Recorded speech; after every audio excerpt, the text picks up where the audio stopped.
अनुपम, दरअसल उस हल्ला बोल आंदोलन के अगुवा हैं जिन्होंने ये 22 सवालों का पेपर जारी किया है और उत्तर प्रदेश के अंदर युवाओं को बेरोजगारी के सवाल पर लामबंद करने की कोशिश कर रहे हैं।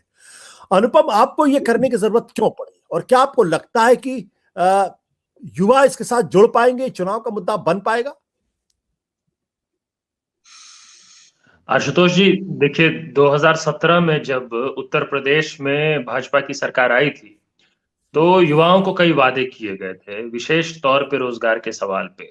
मैं उन वादों की फहरिस्त में अभी नहीं जा रहा हूँ। कई वादे थे कि 90 दिनों में सभी सरकारी भर्तियों को भरने की प्रक्रिया शुरू कर दी जाएगी, सबको रोजगार दे दिया जाएगा, तरह-तरह के। लेकिन पिछले 4-5 साल के कार्यकाल में हुआ क्या है कि बेरोजगारी बेतहाशा बढ़ी है। सरकार के हाथ में सीधे तौर पे जो भर्तियां थी, वो चाहे पुलिस विभाग में भर्ती करने की बात हो, चाहे शिक्षक भर्ती करने की बात हो, चाहे अलग-अलग विभागों के जरिए नियुक्तियां देने की बात हो, सब में सरकार लगभग फेल हो गई है। और उसका नतीजा क्या हुआ कि जो बेरोजगार युवा, सिर्फ बेरोजगार युवा नहीं, शिक्षित योग्य बेरोजगार युवा, ये कहना जरूरी है क्योंकि एक वक्त पे मुख्यमंत्री जी ने ये कह दिया था कि मेरे पास योग्य उम्मीदवार ही नहीं है, नौकरियां तो बहुत है। तो योग्य शिक्षित बेरोजगार युवा जिन्होंने चिट्ठी पत्री, अधिकारियों से मिलना, नेताओं मंत्रियों से मिलना, मेमोरेंडम देना, कोर्ट कचहरी जाना, धरना प्रदर्शन करना, सब कुछ देख लिया। आपने देखा है, रिपोर्ट किया है, इस पे चर्चा की है, बात की है कि उत्तर प्रदेश में किस तरह से रोजगार के सवाल पे लगातार आंदोलनरत रहे हैं युवा। लेकिन सरकार की तरफ से क्या मिला है? सरकार की तरफ से जो मिला है वो भी हम सबने लगातार देखा है। पूरे देश के लिए अब ये आम बात हो गई है कि हर सप्ताह 10 दिन में, 15 दिन में लखनऊ से कोई ना कोई तस्वीर ऐसी जरूर आती है जिसमें पुलिस बेरहमी से युवाओं को पीट रही हो, रोजगार मांग रही युवाओं को पीट रही हो। तो आम बात हो गई है, एक तो भर्तियों में गड़बड़ी, पेपर लीक, अनियमितता, नियुक्ति नहीं कराना, तरह तरह की चीजें।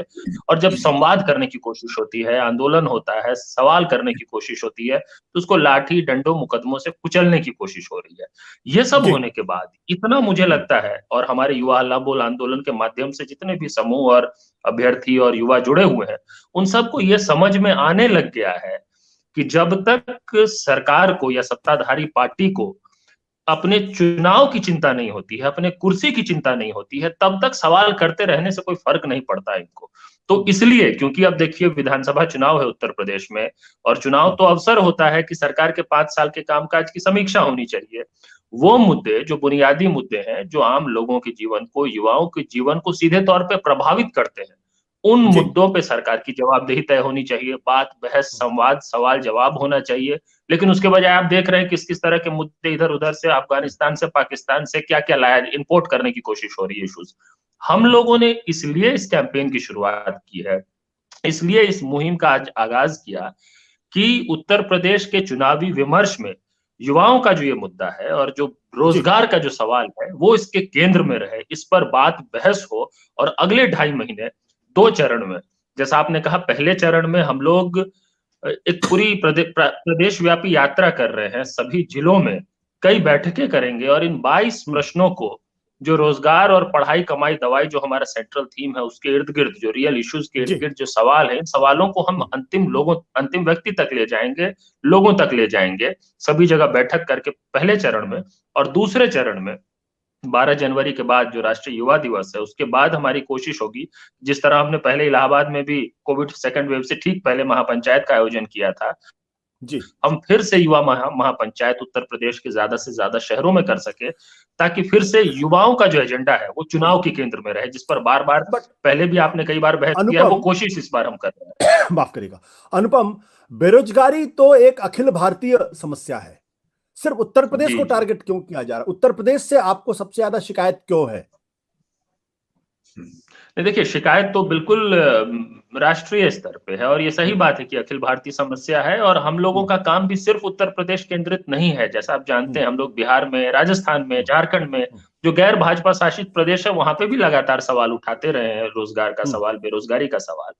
क्योंकि उत्तर प्रदेश में चुनाव है, और जैसा मैंने आपको कहा कि ये एहसास, ये आभास होना एक बड़े वर्ग में शुरू हो गया है कि जब तक चुनाव की चिंता नहीं होती है सत्ताधारी पार्टियों को या किसी भी पार्टी को, पक्ष विपक्ष को, जब तक उनको वोट की चिंता, कुर्सी की चिंता नहीं होती है, सॉरी, ठीक है, आप बोलते रहिए, जब तक उनको वोट की चिंता, कुर्सी की चिंता नहीं होती है, तब तक जो है उन पर प्रभाव नहीं पड़ता है। और इसलिए क्योंकि उत्तर प्रदेश में चुनाव है, तो हम चाह रहे हैं कि चुनाव के वक्त जो ये सवाल है, जो अहम सवाल है, पूरे देश का सवाल है, लेकिन उत्तर प्रदेश इस वक्त बहुत महत्वपूर्ण है। पूरे देश का ध्यान, निगाह जो है, पूरी बहस जो है उत्तर प्रदेश से ही कंट्रोल होगी एक ढंग से। तो हम यहाँ पे इसलिए फोकस कर रहे हैं अगले 2-2.5 महीने।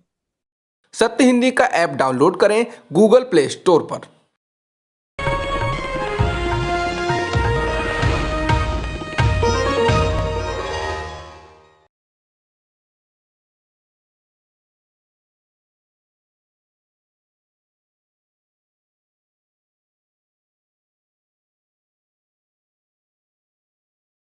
आपने बातचीत की, क्या विपक्ष के लोगों को आपने समझाने की कोशिश की कि भाई सरकार हमारी बात नहीं मानती, सरकार हमको बेरोजगार कर रही है, कम से कम आप हमारे मुद्दों को तो मजबूती के साथ उठाइए? वो भी तो मजबूती के साथ नहीं उठाते हैं, वो भी तो जिन्ना और पता नहीं कितनी किन चीजों में लगे रहते हैं।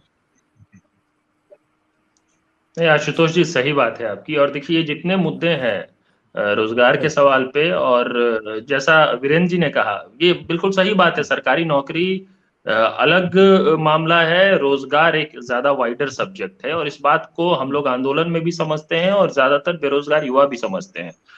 इस सवाल को देखिए, जो मुख्य धारा की विपक्ष की पार्टियां हैं, उन सब ने सही ढंग से आर्टिकुलेट नहीं किया, सही ढंग से किया, सफिशिएंट स्पेस ही नहीं दिया पिछले 2-3-4 सालों में। यही कारण है कि युवा हल्ला बोल जैसे प्लेटफॉर्म को बढ़ना पड़ा आगे। हम लोगों ने कभी नहीं सोचा था कि हम ऐसा कोई इस तरह का स्ट्रक्चर, संगठन जैसा कुछ भी बनाएंगे। ये तो एक रैली का नाम था, युवा हल्ला बोल। 2018 में जब एसएससी में पेपर लीक हुआ, उसके खिलाफ जब आंदोलन हुआ था, we never intended to do what we are doing today. एक रैली का, एक कार्यक्रम का नाम था। और क्योंकि हमारा हेल्पलाइन सार्वजनिक हो गया और कोई विपक्ष की पार्टी उन बातों को सुन नहीं रही थी, जो so called main stream TV media है वो उनको स्पेस नहीं दे रही थी, तो हमको सारी बातें, फिर एसएससी के बाद यूपीएससी सीसेट विक्टिम्स आ गए, फिर रेलवे अभ्यर्थी आ गए, फिर राज्यों में शिक्षक अभ्यर्थी, सिपाही अभ्यर्थी, फिर बाकी के सेक्टर, सिर्फ सरकारी जॉब्स ही नहीं। फिर जब मारुति सुजुकी में निकाला जाने लग गया, तब वो हम लोगों को संपर्क करने लगे। धीरे धीरे ऑर्गेनिकली दायरा बढ़ता गया, क्योंकि ये समस्या इतनी सीरियस है इस वक्त हमारे देश में। और ये हम इस काम को कर रहे हैं, ये खुद में एक रिफ्लेक्शन है कि मेनस्ट्रीम ऑपोजिशन भी कहीं ना कहीं असफल ही रही है इस मुद्दे के साथ जस्टिस करने में। हम नहीं इस वक्त इस तरह के कैंपेन्स और इस तरह के आंदोलनों को चला रहे होते अगर वो विपक्ष अपना काम कर रही होती। ये खुद में सफिशिएंट है, ये आंसर है। दूसरी बात, देखिए एक सवाल आपका आया था जिसको प्रोफेसर मेहरोत्रा ने बहुत सही जवाब दिया और बहुत तरीके से, कि ये जो, और ये सरकार की तरफ से भी ये कई बार कहा जाता है कि कोरोना के कारण हो गया, मतलब आज जो कुछ भी गड़बड़ है वो कोविड के कारण हो गया। देखिए इसमें एक बात कहना बहुत जरूरी है कि बेरोजगारी के सवाल पे खास करके हमारे पास पर्याप्त आंकड़े हैं, और सरकारी आंकड़े हैं, सरकार के अपने, मतलब जिन प्राइवेट एजेंसीज को जो बहुत क्रेडिबल है, सरकारी से भी ज्यादा सीएमआई जैसी, उनको मैं कोट नहीं कर रहा हूं अभी। सरकार का अपना एनएसएसओ था, जो कोविड के भारत की लॉन्चिंग से पहले उसकी रिपोर्ट आ गई थी। इनफैक्ट 2019 लोकसभा चुनाव से पहले जब उस रिपोर्ट को दबाने छिपाने की कोशिश हो रही थी और एनएसओ के चीफ को रिजाइन करना पड़ गया था प्रोटेस्ट में, आपको याद होगा। और जब रिजल्ट आया उसके बाद उसी रिपोर्ट को एक्सेप्ट कर लिया गया। उसमें यह था कि 45 साल का रिकॉर्ड टूट चुका है। 45 साल का रिकॉर्ड क्यों टूटा है अनएम्प्लॉयमेंट का? क्योंकि डेटा कंपेरेबल नहीं है 46वें साल के साथ। तो हो सकता है शायद कि हम बिल्कुल स्वतंत्र भारत में सबसे ज्यादा बेरोजगारी इस वक्त हमारे देश में है। दूसरा आंकड़ा एनसीआरबी का, सरकारी आंकड़ा, क्राइम रिकॉर्ड्स ब्यूरो का, वो कहता है कि बेरोजगारी के कारण जो आत्महत्या है वो हर 2 घंटे में 3 बेरोजगार खुदकुशी कर रहे हैं। ये 2018 का आंकड़ा है, ये कोविड से पहले का है। अब ये 2 आंकड़े सफिशिएंट है ये बताने में कि बेरोजगारी में हम अपना बंटाधार करने में बिल्कुल आत्मनिर्भर थे। कोरोना वायरस को भारत आने की जरूरत नहीं पड़ी हम लोगों का, जो भी कुछ बर्बादी हम लोगों की हुई है। कोरोना ने क्या किया कि उस क्राइसिस को एग्रेवेट कर दिया है, बिल्कुल एग्रेवेट किया, उसमें कोई दो राय नहीं है। दूसरी बात और तीसरी बात और सबसे इंपॉर्टेंट बात, देखिए हम बात सरकारी नौकरी की कर रहे हैं, उसका एक कारण है। कारण ये है, हम समझ रहे हैं कि इकोनॉमी में किस तरह का डिस्ट्रेस है, हम सारी बातें समझ रहे हैं, रोजगार क्या होता है और सरकारी नौकरी क्या होती है। देखिए है आप असंगठित क्षेत्र जो कि 90 से 94% तक हमारे इकोनॉमी का कवर करता है, उस क्षेत्र में तो डिमोनेटाइजेशन के बाद से और जो कई सारे स्टेप सरकार ने लिए खुद से अपने तरफ से प्रोएक्टिवली, कोई एक्सटर्नल फैक्टर के कारण नहीं, कोई ग्लोबल रीजंस के कारण नहीं, उससे चौपट हुआ। और जिसको रिवाइव करना बहुत आसान काम नहीं है, हम समझते हैं इस बात। यहां तक कि आप प्राइवेट सेक्टर में भी आपको जॉब्स क्रिएट करने हैं तो आपको प्राइवेट इन्वेस्टमेंट बढ़ाना पड़ेगा। लेकिन इकोनॉमी की सिचुएशन जो भी हो, एक काम जो सरकार आराम से कर सकती थी, इसके लिए आपको इकोनॉमी की स्थिति देखने की जरूरत नहीं है। आपके पास ये सैंक्शनड जॉब्स हैं जिसके लिए आपको कोई कानून बनाने की जरूरत नहीं है, कहीं पे जाके कुछ पास कराने की जरूरत नहीं है। आपके कई सारे सरकारी विभागों में सैंक्शन जॉब्स है जो इस वक्त 30-40 लाख से भी ज्यादा है हमारे देश में। आप अगर कम से कम उन भर्तियों को समयबद्ध ढंग से और फेयर ढंग से कराते तो ये अविश्वास नहीं उत्पन्न होता युवाओं में, बेरोजगार युवाओं में। कम से कम ये जो डिस्ट्रेस है जिसके कारण इस गवर्नमेंट जॉब सेक्टर पे प्रेशर पड़ा है, आप इसको ढंग से करा लेते।